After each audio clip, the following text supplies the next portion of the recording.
who are very disaffected with politicians and with politics. And I think global capitalism is not serving our society as it should. Plus, are you going to write a memoir? No. But you have so much to say.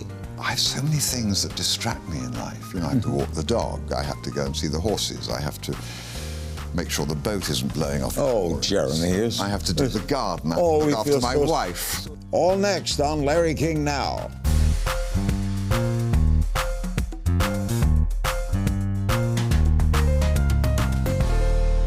Welcome to Larry King Now. Our special guest is Jeremy Irons, Oscar, Emmy, and Tony Award-winning actor who has left his indelible mark on movies like The Man with the Iron Mask, The Lion King, Lolita, and, of course, Reversal of Fortune, for which he won a very deserved Academy Award. Jeremy recently starred in The Man Who Knew Infinity with Dev Patel about a pioneering Indian mathematician.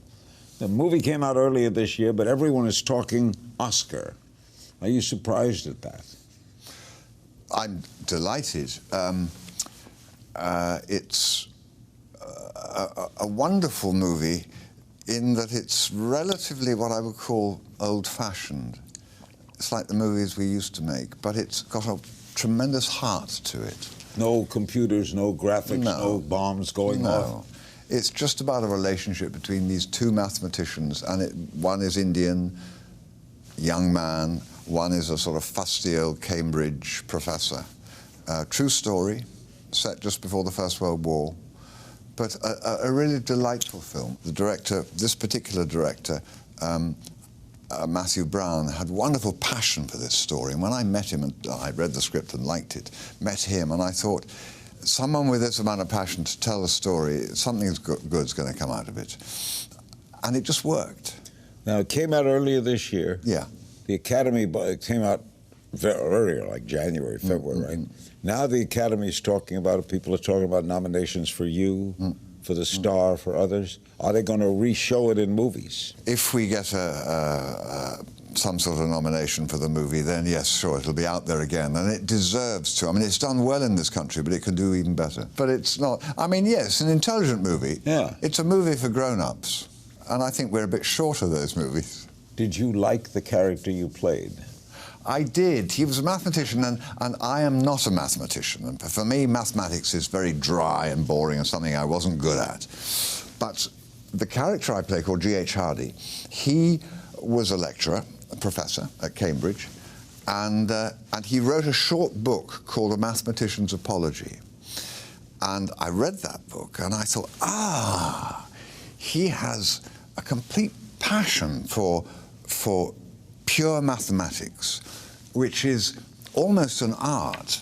I mean, they imagine that those theories, those equations are out there waiting for them to grasp.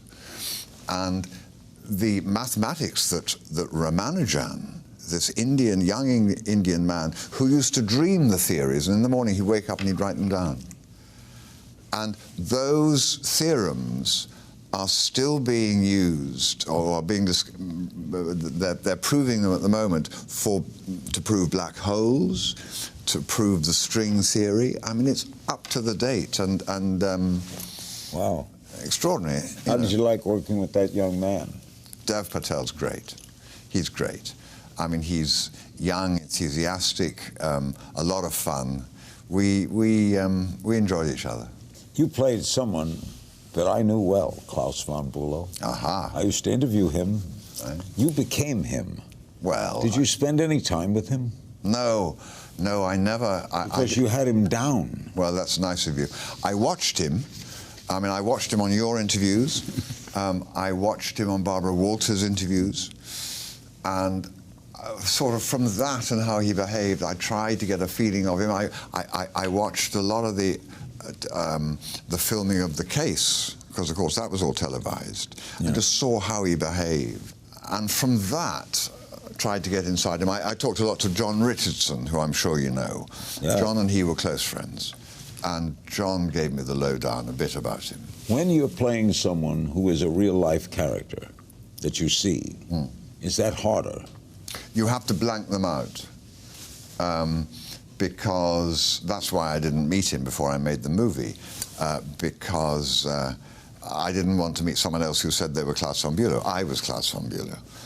And of course, it's very difficult for him because I would do interviews, like, you know, with you, and I would speak from his point of view because I was him, I played him.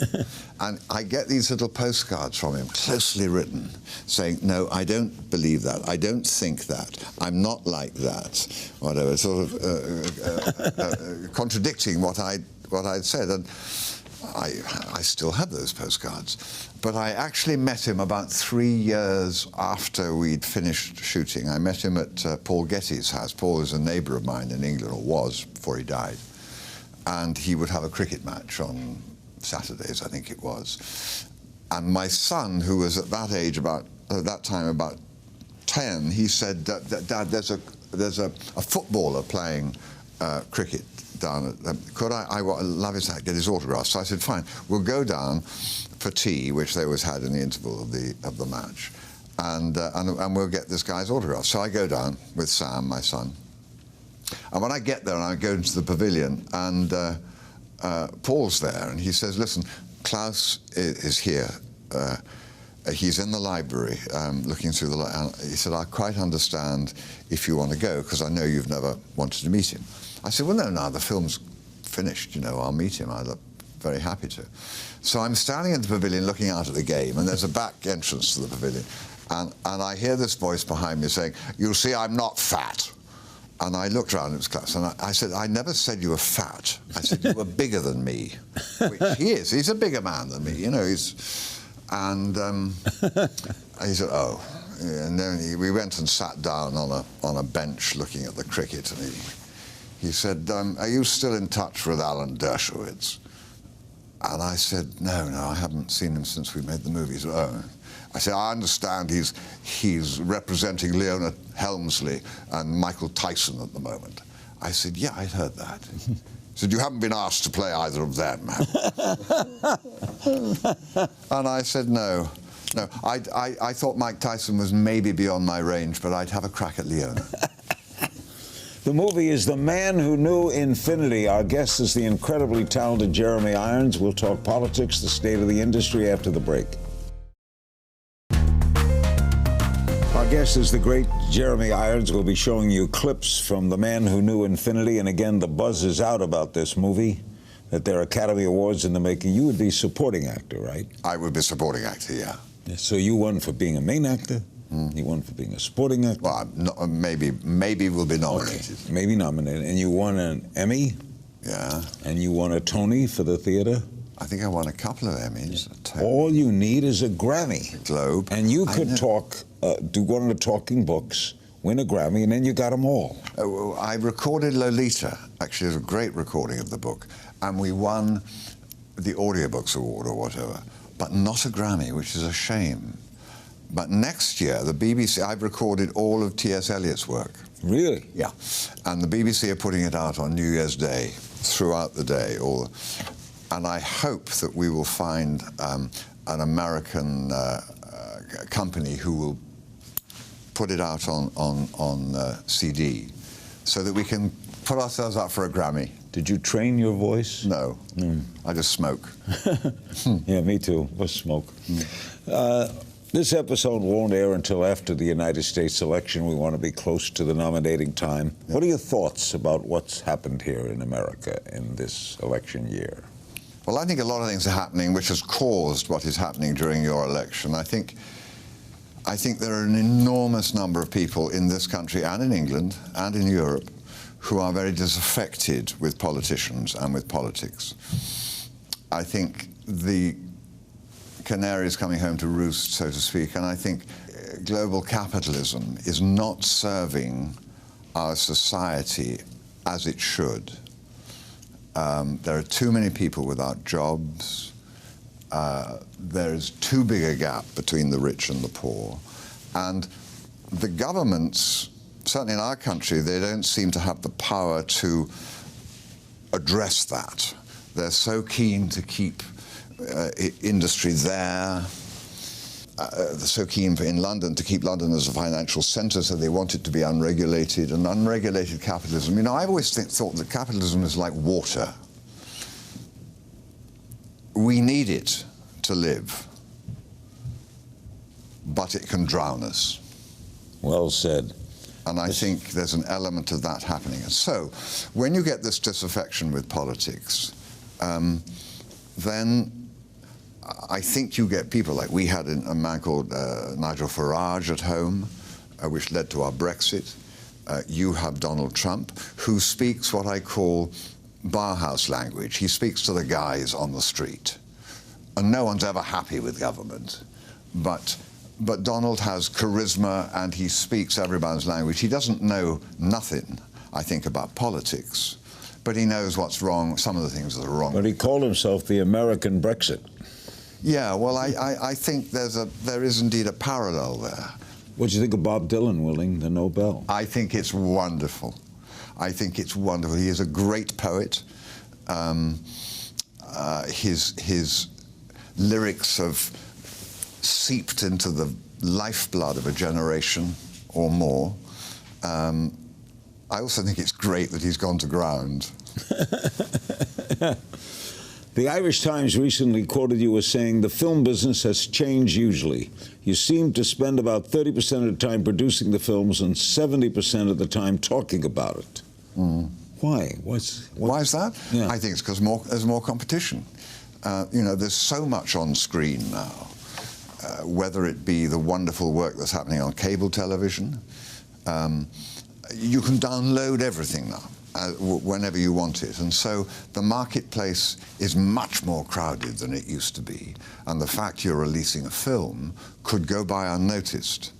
Yeah. You know, I remember when I won my Oscar, I didn't do any campaign for it. I was in, I think, Czechoslovakia making a film, finished that, came to New York, did Saturday Night Live. Following day, I went to Los Angeles, had one dinner the night before the Oscars, then the Oscars. That was my campaign. Now you couldn't do that. No. You know, as an actor and as a director, as a producer, you're out on the road selling the product. You can't stay. No. Or you can't be removed. No. Sad but true. The industry's changed a lot. Yeah. But acting is still acting, isn't it? Mm. Once the camera rolls or the director says shoot or you're on stage. Yeah. Do you prefer theater? No, I love to mix the two. I've just, a couple of months ago, did O'Neill's Long Day's Journey into Night at the theatre where I started, at the Bristol Old Vic. And Richard Eyre... Was that 4.5 hours? No, we got it to 3 hours, 20 minutes. We really gave it some welly. We didn't cut anything. But it had great energy. It's a wonderful production. And I'm hoping that in 2018 we're going to take it to London and then New York, to BAM, I hope, and then here to Los Angeles. What's it like to say O'Neill's lines? Well, it's fantastic. And it's once you've learned them, and there's an awful lot of them, once you've learned them, they serve you really well. And it was absolute joy. But to learn them, you know, when we get to a certain age, learning lines, it gets harder. Yeah, of course. In the old days, we'd have someone in the prompt corner. And so if you sort of dropped a line, then you'd have it whispered to you. But nowadays, well, we didn't have anybody there. So you were on that stage and you just had to keep it or hope that your fellow actor would pull you right if you went wrong. Will Jeremy reprise his role as Scar in the live-action remake of The Lion King? We'll talk about that. Don't go away. Our guest is Jeremy Irons, one of my favorite actors, the man who knew infinity. We'll be talking about a lot this fall. A number of great actors have been awarded knights, Sir this, Sir that, and you have been quoted saying you don't want to be knighted. Yeah. Why not, Sir Jeremy? Because I don't think it's, you know, I became an actor to be a rogue and a vagabond, which is how we used to call actors in England, and not to be a knob, which is what we call the aristocrats. So I don't want to be a sir. I think you won't refuse it. Well... You might? It has been... You've already been offered it? We don't talk about those things. But I don't think, I think knighthood should go to people, and honours should go to people who are, without them, unrecognised. Now, actors, we're recognised much more than we should be. We're not that, I mean, we have a value, but we're not that valuable. We get very well remunerated for the work we do, but there are lots of people who do fantastic work in all fields of life. And I think they're the ones who should get the pat on the back. I was having dinner with Anthony Quinn once, and everyone in the room was looking at him. Right. And he said, "Isn't that funny? There could be a brain surgeon over there who saved someone's life today, and they're looking at me, an actor, who is basically a child." Yeah, that's right. That's right. You now play Alfred in Batman. I do. Do you like that? Well, I do. It's, you know, I love working with Ben Affleck. With Zack Snyder, who's our director, is a lot of fun. They're big movies. They're not, you know, I prefer to make a movie like The Man Who Knew Infinity, or like the one I've just finished, which is called Monumental, because you're on the bridge of the ship. You know, you're traveling with it, you're driving it. Whereas in these big movies like Batman, Superman, it's like you get taken out in a sort of pilot cutter and piped aboard, and you're somewhere on the ship doing your thing, and then the ship's going on, and then you leave it and you go off. You're sort of nothing to do with the drive of it. You're also the voice of Scar in The Lion King, and Disney is planning a live-action remake. What do you think? Well, I hear that the remake they've done of live action of previous one they did, which I haven't seen, people say it's fantastic. Is it Jungle Book? The Jungle Book. Yeah.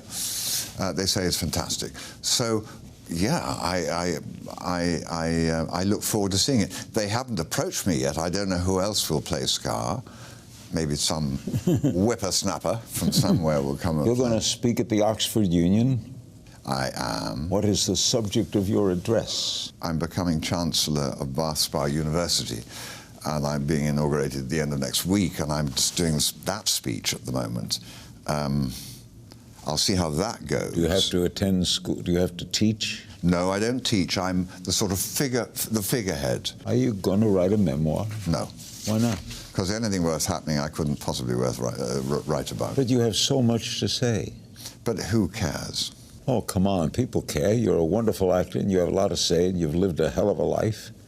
Max is going to be an actor, your son? Yeah, Max is an actor. I don't know, I do enjoy writing, although I find I'm very easily distracted. And the only time I've written anything, which was a long piece for a newspaper many years ago, the only reason I wrote it was because Sam Spiegel, who you'd remember. I interviewed him. Yeah.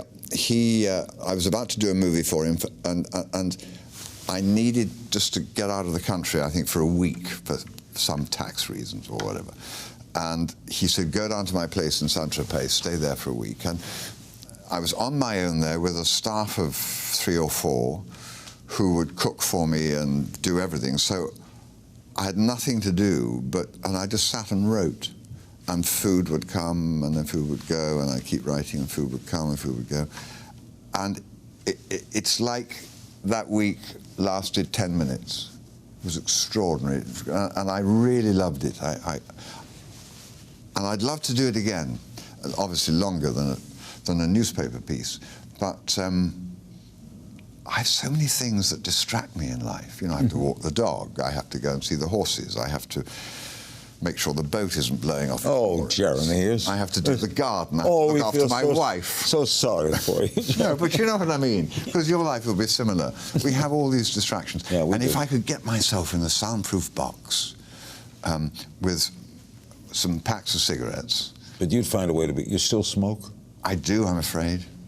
I Jeremy, do. I gave it up. I had a heart attack. Well, I had a heart attack. Yeah, well, that might encourage me to give it up. Who would Jeremy trade places with? We'll find out and play a little game of If You Only Knew. And don't forget The Man Who Knew Infinity. Don't go away. We're back with Jeremy Irons. When can we see Monumental? I suppose, where are we now? I suppose we'll see it next spring. Yeah. Who are you in that? I play a former Marine, a Vietnam vet, who has nothing to live for and therefore would be quite happy to die, and gets involved in a getaway chase, which goes throughout the movie, with his grandson and his girlfriend, and I'm in the back of the truck, trying to do everything to get myself killed, and in fact save the day as a result. Sounds very interesting. Yeah, it's a comedy. It's a sweet film. There is, I'm told, a Jeremy Irons Net Twitter feed. Is there? I don't know. I don't know all about that, and I don't really like it. I know there's a website which somebody in Ohio, I think, does, which is sort of quite useful, because when I forget things, as you know, at my age, you do forget things all the time. I can actually look it up and say, when was that? What did you know? Some social media questions for you. Stonebreakers tweets: you've done a series of voice work during your career. What's been your favorite of those roles? Of course, I love The Lion King, but I also enjoy very much doing National Geographic stuff, Africa, because I've always found that the voice work I like to do is voice work where I'm learning or where I'm being amazed by what I'm watching, because we do it to the screen, because that keeps me interested. And Beverly Joubert, who's a great photographer, and her husband out in the Okavango Delta, around there, they do amazing programs, and I do their work and enjoy that. But anything that's geographical, volcanoes or whatever, I'm fascinated in, so I do that work. Jeff Prince asks, Scar or Simon?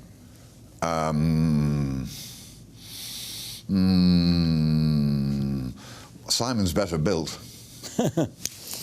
Barry Nelson via Facebook: you played twin brother gynecologist in David Cronenberg's acclaimed film Dead Ringers.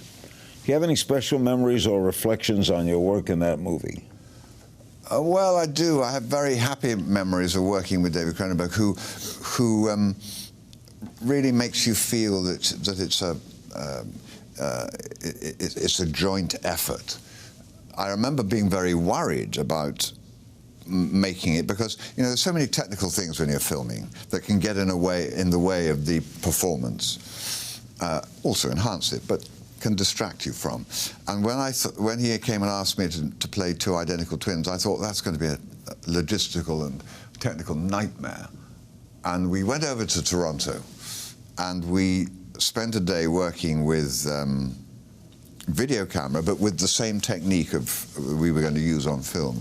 And I found it very easy, and I thought, yeah, piece of cake, I can do this. But of course, what I always used to look forward to, Cronenberg's a great motor car guy, and he would have a Ferrari or a Morgan or whatever parked in the studio, and at the end of the day, we were living quite near each other. We'd drive back through Toronto, and that was the highlight of our day. You ever turned down a role you regretted? Never turned down a role and regretted it, no. I try not to regret anything. I mean, I've missed 2 or 3, which I won't mention, which I would have liked to have done because I wasn't available. But I think I've been pretty lucky. I don't think I deserve to regret. Gail Kubik wants to know if you've played a character you did not like and how you reconciled it.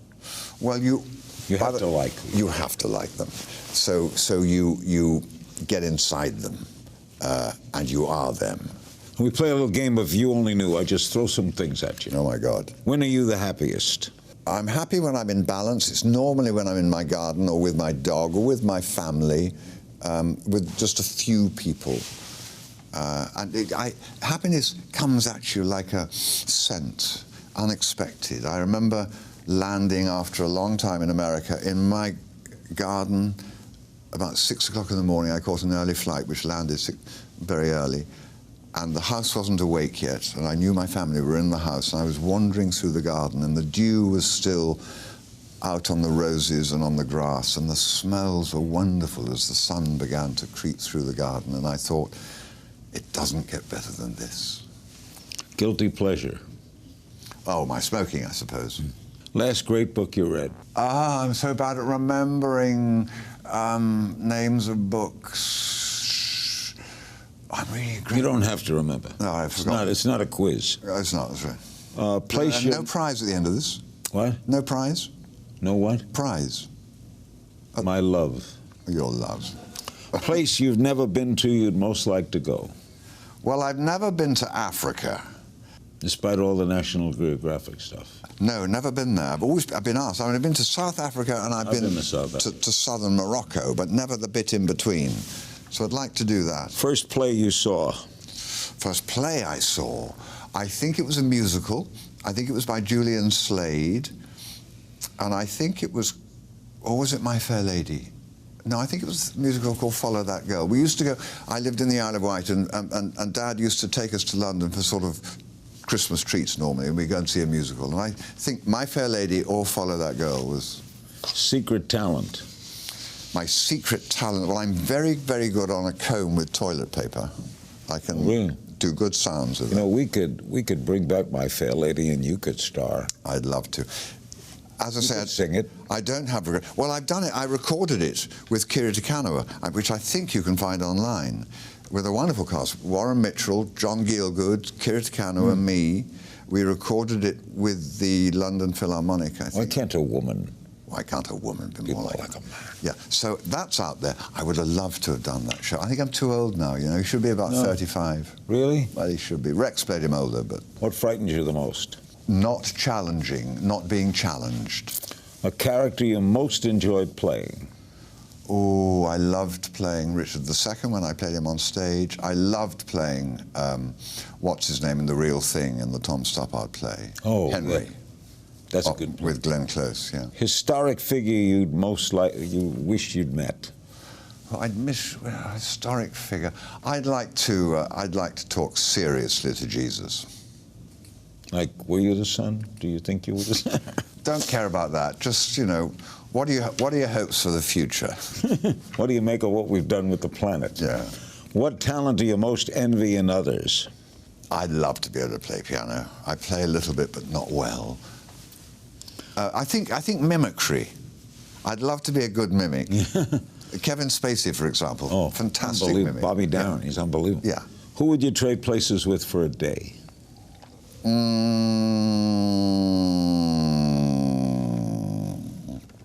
Hillary. What makes you cry? Something that just gets to me, and it can be other people. Truth. It's truth, true emotion. You believe in extraterrestrial life? I believe there is more twixt heaven and earth than is dreamt of in our philosophies. And finally, if you could go back in time and give advice to your teenage self, what would you say to you?